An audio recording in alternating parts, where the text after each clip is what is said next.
Jonathan Rawlings here with ODOT Geometronics. This video will demonstrate how to convert ORD graphics to survey features in the fieldbook.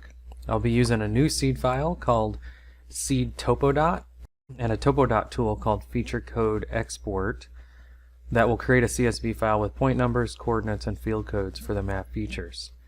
The features can be mapped using either the TopoDOT tools or the Descartes or reality modeling tools, which I will demonstrate both. To start, I'm going to create a new ORD file. And we're not going to be working in ProjectWise, we are going to be working local. So I'm going to cancel out of my ProjectWise dialog.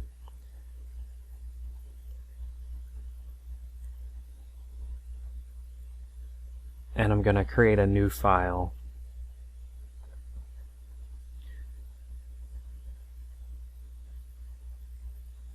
I'm going to give it a name.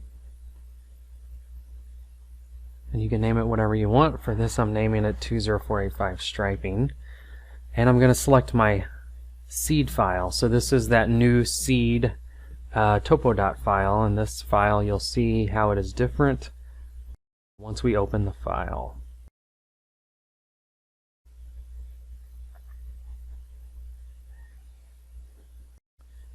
So the SeedTopoDOT file has all of our field codes as levels, and these are going to be used with our TopoDOT tool, the Feature Code Export tool, which we'll see as we work through this video. So I'm going to start TopoDOT.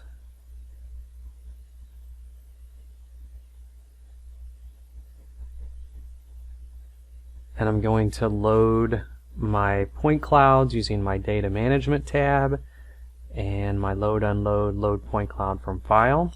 And I'm only going to load one direction for the demonstration of using the TopoDOT tools, and then we'll load the other direction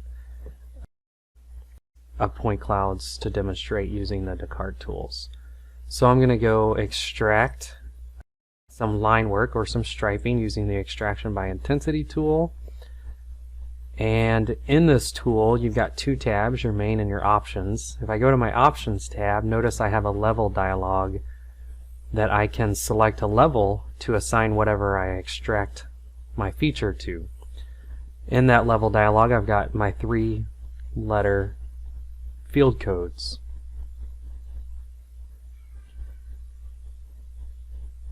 So I can zoom into where I'm going to start here, get all my settings correct for my tool, and extract my feature. So I need to set my current level, so I'm going to do the outside lane fog line, which is WHT or white. I can just start typing in there and it will automatically pop up.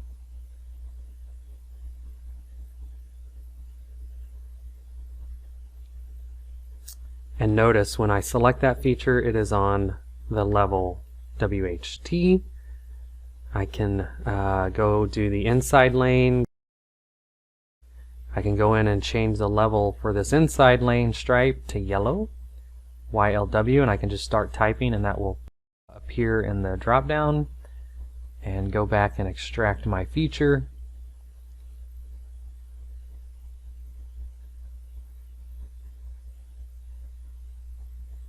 Notice it put it on the YLW level and gave it the right symbology. So I'm going to do the white skip now so I can input that level or field code, extract my feature, make some edits to it as needed because it is just a graphic. Notice it is on the WS level.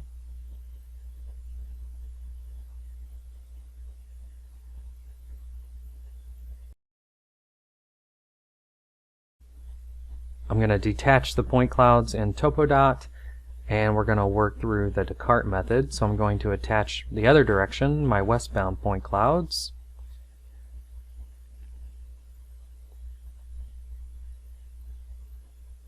And load up my reality modeling workflow so that I can work with my Descartes tools. Open up my presentation dialog so I can actually see what I'm doing and change my presentation style to intensity. And for this, we're going to use the 3D line following tool. Get my settings correct. And notice that my level is set to default and my template is set to none. So I'm just going to use a standard line here that's not set on anything and extract this line work using the 3D line following tool.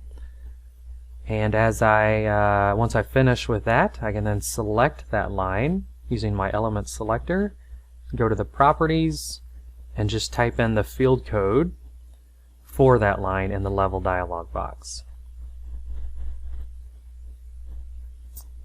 And I can do the same with my other line work. So I could go through and just extract all my line work all on the default level, and then come back after I'm done and assign the appropriate level to those features. You could also assign it up in your drop down in the top left. You could assign the appropriate level prior to extracting it. I just find it easier to just extract just a line on default, and then after the fact go in and type in the code. So we're going to do white skip here.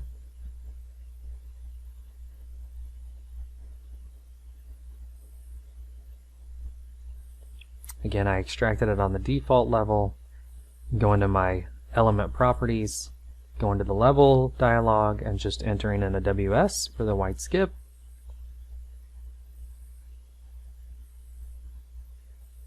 You can see it's on the WS level, and it changed that feature symbology.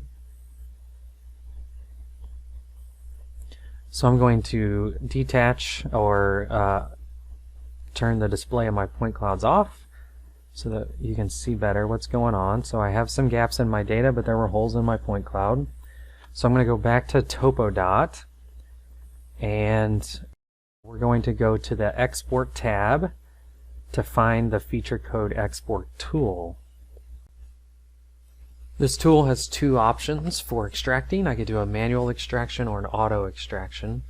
If I use the manual extraction, I can extract by level, or I can select the elements and extract the selected elements and assign a particular field code to those selected elements. If I use the Auto tab, it's set up so that a level is assigned to a feature code. They're just equals, and I can hit this process button and it will automatically pull everything in on those levels and assign a feature code. I can also set up what's called an index or point number. So if I want to start my point cloud mapped features at 90,000, I can do that. And I can also enter in a feature code index, or what we would call a stringing ID number. So once I have that set up, I can hit process, and it automatically brings in all those graphics into this tool, and it gives a point number, it gives a coordinate, and it gives the feature code for everything in the model. I can click through and select the different features, and it will highlight them in my view.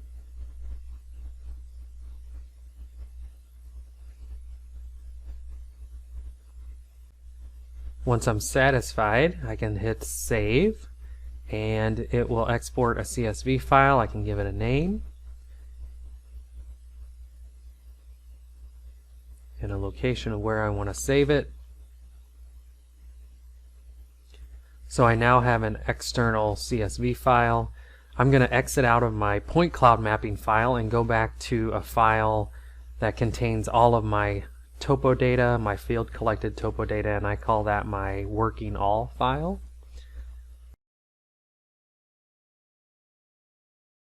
So I've opened my working all file, and I'm drilling into my survey data and to my field books, and I have one field book with the different topo files that were collected in the field.